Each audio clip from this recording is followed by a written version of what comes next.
5 বছর পর বাংলাদেশ এসেছিলাম নিজের পরিবারকে দেখতে এবং আসার সময় যে নারীর সাথে আমার বিয়ে ঠিক হয়েছে তাকে বিয়ে করে আমার সংসারে নিয়ে আসার জন্য।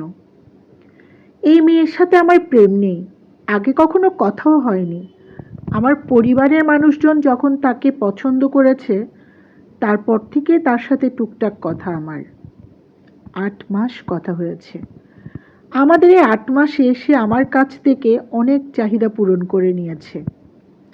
কপালের টিপ, হাতের ফোন, পায়ের পায়েল থেকে শুরু করে অসংখ্য ড্রেস আমার টাকায় কিনেছে সে। চাওয়া মাত্রই আমি তাকে টাকা পাঠিয়েছি। 8 মাস ধরে অপেক্ষা করেছি, কবে দেশে যাব, কবে তাকে পাবো, কবে আমাদের বিয়ে হবে। বাংলাদেশে আসার পর আমার পরিবারের মানুষজনকে বললাম বিয়ের টাইমটা ঠিক করার জন্য। আসার 14 দিন পর আমাদের বিয়ে মোটামুটি সবাই জানে কথা। দেশে আসার একদিন পর আমার কাঙ্ক্ষিত নারীর সাথে আমার দেখা হয়। সৃষ্টিকর্তা অনেক সুন্দর করে পৃথিবীতে পাঠিয়েছে, এই বিষয়ে কোনো সন্দেহ নেই। টানা 3 দিন তার সাথে আমার দেখা হয়। তৃতীয় দিন যখন দেখা হয় তখন সে আমাকে যে কথা বলেছে সে কথার জন্য আমি প্রস্তুত ছিলাম না। সে আমাকে জানিয়েছে আমাকে তার পক্ষে বিয়ে করা সম্ভব না, কারণ সে একজনকে ভালোবাসে, তার সাথে সে গোপনে বিয়ে করে ফেলেছে। এখন সে আমাকে বিয়ে করতে পারবে না, পরিবারের চাপে আমার সাথে কথা বলেছে আমি যেন দেশ থেকে চলে যাই। পরিবারের চাপে যদি আমার সাথে সে কথা বলবে তাহলে আমার থেকে এত সব টাকা পয়সা নেওয়ার কি দরকার ছিল। দেশে আসার পর আমার পরিবারের লোকজনের মাঝে একটা অদ্ভুত পরিবর্তন লক্ষ্য করলাম। সবার অনেক চাওয়া পাওয়া আমার উপরে।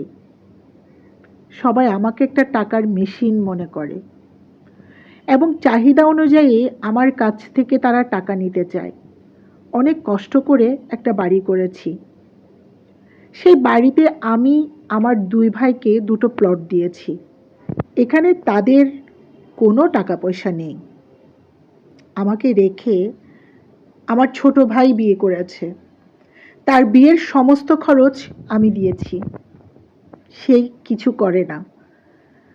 বাসায় বসে বসে সময় কাটাই, পরিবারের সমস্ত খরচ আমাকেই দিতে হয়।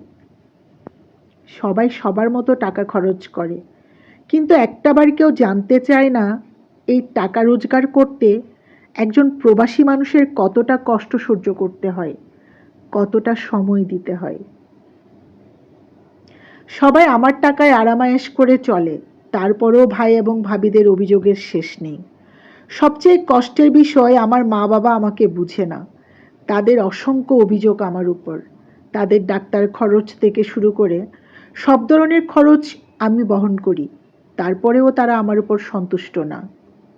সবাই চায় জমিদারের মতো জীবনযাপন করতে, কিন্তু এই জমিদারি করতে যে পরিমাণ অর্থ খরচ হয়, সে অর্থের উৎস কিভাবে আসে তা কেউ চিন্তা করে না, করতে চায়ও না। আমি আমার মার অ্যাকাউন্টে সেভ করার জন্য কিছু টাকা প্রতি মাসে আলাদা করে পাঠাতাম। দেশে এসে জানতে পারলাম আমার মায়ের অ্যাকাউন্টে কোনো টাকা নেই। এই টাকা মা একটা জমি কিনেছে, সেই জমি আমার 2 ভাইয়ের নামে রেজিস্ট্রি করে দিয়েছে। অবস্থায় এরকম আমার হাতে যদি টাকা না থাকে আমাকে একদিন চালাবে এরকম কেউ আমার পরিবারে নেই। সব কিছু মিলিয়ে তাদের আচার আচরণে আমি চরম হতাশ, তাই বিয়ে না করেই আবার চলে যাচ্ছি। বাসায় কাউকে কিছুই বলিনি, ব্যাগ লাগেজ সব কিছু বাসায় আছে। আমি শুধু পাসপোর্ট নিয়ে বের হয়েছি, টিকিটের ডেট পরিবর্তন করেছি। একটু পরে আমার ফ্লাইট, কতটা কষ্ট নিয়ে চলে যাচ্ছি এ কথা হয়তো কাউকে বলা যাবে না। তারপরও ভালো থাক সবাই, শুভকামনা আমার সাথে অন্যায় আচরণ করা প্রতিটি মানুষের জন্য। এই বছর বিদেশ থেকে বুঝতে পেরেছি আপন থেকে পর ভালো, সমস্যা নাই, সৃষ্টিকর্তার কৃপায় আবার ঘুরে দাঁড়াবো। প্রবাসী ভাইদের বলছি আপনারা শিক্ষা নেন, এখনো সময় আছে, না হয় জীবনটা শেষ হয়ে যাবে। আজকে আমি আপনাদেরকে মোহাম্মদ মজারুল হক হিমু ভাইয়ার লেখা এই গল্পটি তুলে ধরলাম। এটাই আমাদের সমাজের চরম বাস্তবতা। হাজার হাজার লাখ লাখ ভাই বোন আছে প্রবাসে, কত কষ্ট করছে পরিবার পরিজনের জন্য। কিন্তু যখন দেশে আসার সময় হয়, পরিবার হয়তো তখন বলে যে না বাবা, তুই আরও কয়েকটা বছর থাক, আমাদের ঋণের বোঝাগুলো একটু কমে যাক। অথবা বলে আর 6টা মাস থেকে আয়, আমি বাড়িটা কমপ্লিট করি। অথবা মা বাবার, পরিবারের সবার চাওয়াটাই হচ্ছে আপনি বাইরে থেকে টাকা ইনকাম করে পাঠান। সবাই কিন্তু একই রকম না, কিন্তু সমাজের ভিন্নতা তো আছেই।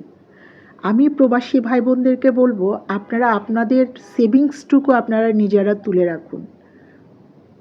যদি সৃষ্টিকর্তা আপনাদেরকে কোনো বিপদের সম্মুখীন করে, আপনারা যেন ওই সেভিংসটা দিয়ে আপনারা চলতে পারেন।